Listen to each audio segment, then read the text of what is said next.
नमस्कार, आदाब, सत श्री अकाल, जय भीम, जोहार। इस देश के गूंगे बहरे सरकार को सुनाने के लिए धमाके की जरूरत होती। इस बात को पता है किसने कहा था? इस बात को कहा था हमारे इस देश के स्वतंत्रता संग्राम की लड़ाई लड़ने वाले क्रांतिकारी राष्ट्रवादी शहीद आजम सरदार भगत सिंह ने यह नारा 8 अप्रैल 1929 को दिया था। और यह नारा किसके लिए दिया था? इस देश के लोगों में देश के प्रति राष्ट्रवाद की भावना भरने के लिए नारा दिया था।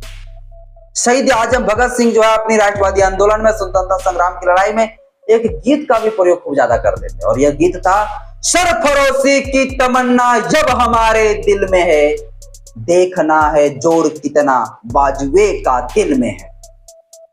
और यह नारा, यह गीत का प्रयोग साथियों भगत सिंह इस देश के युवाओं को दिल में, देश के लोगों में राष्ट्रवाद की भावना भरते हुए एक ब्रिटिश हुकूमत की सरकार को जो है चुनौती देने के लिए नारा का प्रयोग करते थे। जिस नारा का, जिस गीत का मतलब ये होता है, जिस गीत का अर्थ ये होता है कि अब इस देश के नौजवान, इस देश के युवा, इस देश के लोग अब राष्ट्र के लिए, देश के लिए मर मिटने के लिए भी अब तैयार हो गए। अब इस ब्रिटिश हुकूमत के लोग हमारी इस आंदोलन को रोकने के लिए जितना ताकत लगाना, जितना जोर लगाना है, जोर लगा लो। लेकिन हम लोग इस देश को, इस मुल्क को बचाने के लिए अब हम लोग मरना भी पड़े तो मरने के लिए भी अब हम लोग तैयार हो। तो इस देश के युवा, इस देश के नौजवान में जो है एक जोश भरने के लिए नारा का प्रयोग जो है, इस गीत का प्रयोग शहीद आजम भगत सिंह करते थे। हालांकि यह गीत जो है शहीद आजम भगत सिंह ने नहीं लिखा, लेकिन इस गीत का प्रयोग करके जो है देश के लोगों में जो है राष्ट्रवाद की भावना का भैया प्रेम भरते थे। आज के इस वीडियो में हम आपको बताएंगे कि यह जो नारा है, यह जो संदेश है, यह जो गीत है, अब इस देश के लोकतांत्रिक व्यवस्था, संवैधानिक पद में बैठे हुए सरकारों के लिए किया जा रहा है। एक समय था जिसमें इस देश में कोई संविधान नहीं था, अपना देश का कोई संविधान नहीं था, भारतीय कोई संविधान नहीं था, और ब्रिटिश लोग अपने मनमानी तरीके से चलाते थे, उनके नियम कानून के अनुसार से देश चलता था। इसलिए जो है हमें इस नारों का प्रयोग करना पड़ा था, इस गीत का प्रयोग करना पड़ा था। लेकिन आज यह गीत का, यह जो नारे का प्रयोग करना पड़ रहा है हमें जरूरत, वो इस देश के संवैधानिक पद में बैठे हुए ब्रिटिश हुकूमत के नहीं, बल्कि लोकतांत्रिक हुकूमत की जो सरकार है, जो डिक्टेटरशिप है, जो तानाशाह करते हैं, उनके लिए नारा का प्रयोग करना पड़ रहा है। बड़ा साथियों दुख लगता है कि हम किस देश में जी रहे हैं। जब ब्रिटिश थे ना, जब अंग्रेज थे इस देश में, तो अंग्रेज भी जो है जब हमारे लोग भूख हड़ताल करते थे, हमारे स्वतंत्रता संग्राम के सेनानी लोग जब भूख हड़ताल में बैठते थे, जब वो लोग जो आंदोलन के लिए करते थे, जब वो लोग प्रोटेस्ट करते थे, तो ब्रिटिश हुकूमत की जो सरकार थी वो भी जो है बात को सुनने के लिए तैयार हो जाते थे। लेकिन इस देश की सरकार, इस देश की तानाशाह सरकार, इस देश की गूंगे बहरी सरकार, जो लोकतांत्रिक सत्ता में बैठा हुआ, जो लोकतांत्रिक पदों में बैठा हुआ, जो संवैधानिक पदों में बैठा हुआ, लोकतांत्रिक व्यवस्था में स्थापित है, लेकिन वो जो अब इस देश की जनता की बात को, जनता की आवाज को नहीं सुनना चाहता है, सुनकर भी जो है उसे अनसुना करना चाहता है। बताइए, अंग्रेज लोग भी जो है इस देश के लोग, इस देश के स्वतंत्रता संग्राम के लोग जब आंदोलन करते थे, भूख हड़ताल में बैठते थे, अनशन में बैठते थे, तो ब्रिटिश हुकूमत की जो सरकार होती थी वो भी सुनने के लिए तैयार हो जाते थे, अंग्रेज लोग भी सुनने के लिए तैयार हो जाते थे। लेकिन ये भारत की सरकार, ये निरंकुशवाद सरकार, ये भाजपा की सरकार कैसा है जो ये सुनना नहीं चाहते? मतलब क्या अंग्रेजों से भी खतरनाक हो गए? तो ये ब्रिटिश से भी खतरनाक हो गए। और जब इतना ही खतरनाक हो गया तो अब इस देश के युवा, इस देश के साथी, इस देश के लोगों को तैयार हो जाना है। अब राष्ट्रवाद के प्रति प्रेम आपको दिखाना पड़ेगा, इस देश को बचाना होगा, इस देश को जो है वैसे लोगों के हाथ में नहीं छोड़ना है, वैसे लोगों के हाथ में नहीं देना है भैया, इस देश को बर्बाद होने के लिए, जो इस देश में पूरा भ्रष्टाचार के माध्यम से इस देश के लाखों करोड़ों नागरिकों का, इस देश का छात्र छात्रों का भविष्य जो है एक चुटकी में खत्म कर देते, एक सेकंडों में खत्म कर देते। अब उनके भरोसे इस देश को नहीं छोड़ना है, यह देश हमारा भी है।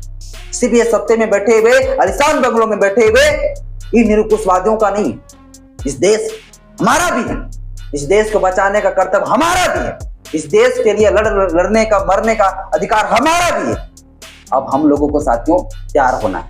सोनम वांगचुक जी जो 28 जून 2026 आंदोलन में बैठे हुए हैं, हंगर स्ट्राइक में बैठे हुए। आज हो गया पूरा 16 जुलाई, मतलब 18 दिन से वो इंडेफिनिट हंगर स्ट्राइक में बैठा हुआ है, अनिश्चितकालीन भूख हड़ताल में बैठा हुआ है। कल उनको कुछ हो जाता है तो इनका जवाबदेही कौन होगा, इनके जिम्मेदार कौन होगा? इस देश के तानाशाह या मोदी सरकार होगा, ये भाजपा सरकार होगा, ये धर्मेंद्र प्रधान होगा, जिनको अपना कुर्सी प्यारा लगता है। इस देश के 20 लोग जो है, 20 स्टूडेंट छात्र छात्रा आत्महत्या कर लिया, सुसाइड कर लिया, उनके लिए इनको जरा से भी दया नहीं, दुख नहीं। अरे शर्म लगना चाहिए, चूल्हे पर पानी में डूब मरना चाहिए ऐसी सरकार को। इस देश के लोकतांत्रिक व्यवस्था में बैठे हुए, इस देश के संविधानिक पद में बैठे हुए, इस देश का संविधान, इस देश का लोकतांत्रिक व्यवस्था में जनता सबसे प्रमुख होता है। जनता ने आपको चुनकर भेजा है और आप जनता के लिए अपना कुर्सी भी नहीं छोड़ सकते। कुर्सी इतना आपका प्यारा हो गया है। इसलिए साथियों, मैं आप लोगों से आगाज करता हूं और हमारे इस देश के अभी क्रांतिकारी जो नेता है, आजाद समाज पार्टी के राष्ट्रीय अध्यक्ष, भीम आर्मी के संस्थापक और नवनिर्वाचित सांसद उत्तर प्रदेश के नगीना लोकसभा के चंद्रशेखर आजाद रावण जी ने भी यह घोषणा कर दिया कि 20 जुलाई को संसद जाना है और संसद को घेराव करना है और सरकार से मुंह तोड़ जो है जवाब देकर, चुनौती देकर ये हम लोग को एकता का परिचय देना है कि भैया आप लोग सत्ता में तो बैठे हुए हैं, आप लोग सदन में तो रहेंगे, लेकिन सड़क में भैया हम ही लोग रहेंगे। सड़क में जाने नहीं देंगे, निकलना नहीं देंगे। कहां जाओगे? कुर्सी में बैठे हो, संसद के भीतर तुम बैठोगे, कुर्सी में बैठोगे, जाओगे कहां? रास्ते होके ही गुजरोगे ना। सारे रास्ते बंद कर दूंगा निकलने के। सब कुछ तुम्हारा हो सकता है, लेकिन सड़कें तुम्हारा नहीं। यह देश का वो भाग तुम्हारा पूरा नहीं। कहां निकलोगे? जहां निकलोगे वहीं भीड़ इकट्ठा जमा करेंगे और सवाल पूछेंगे, कहां तक भागोगे, कब तक भागोगे? अब इस देश का युवा साथियों को जागरूक होना है और 20 जुलाई 2026 को हम सभी को प्रोटेस्ट के लिए जाना है। अब सबको पता होगा सुभाष चंद्र बोस ने एक नारा दिया था, तुम मुझे खून दो मैं तुझे आजादी दूंगा। सोनम वांगचुक जी का नारा है, तुम मुझे साथ दो, तुम मुझे आंदोलन में साथ दो, मैं तुझे आजादी दूंगा, मैं तुझे इस भ्रष्टाचार सिस्टम से आजादी दूंगा, मैं इस देश का जो है निरंकुशवाद नीतियों से आजादी दूंगा। ये साथियों जो है सोनम वांगचुक जी का कहना है, सीजेपी का कहना है, कोकरोच जनता पार्टी का कहना है। इसलिए आप सभी को बढ़ चढ़कर जो है 20 जुलाई 2026 को जो है प्रोटेस्ट में भाग लेना है और हम सभी को जो है वहां पे पहुंचना है। और ये निरंकुशवाद, ये डॉक्टर सिंह सरकार को जो है, तानाशाह सरकार को जो है, जो गूंगा बहरा हो गया है, इन लोगों को जो हम लोग को सुनाना है, अपनी आवाज को रखना, अपनी बात को रखना। बाबा साथियों, आज के इस वीडियो में इतना ही। जय भीम, जय संविधान, जय विज्ञान, जोहार।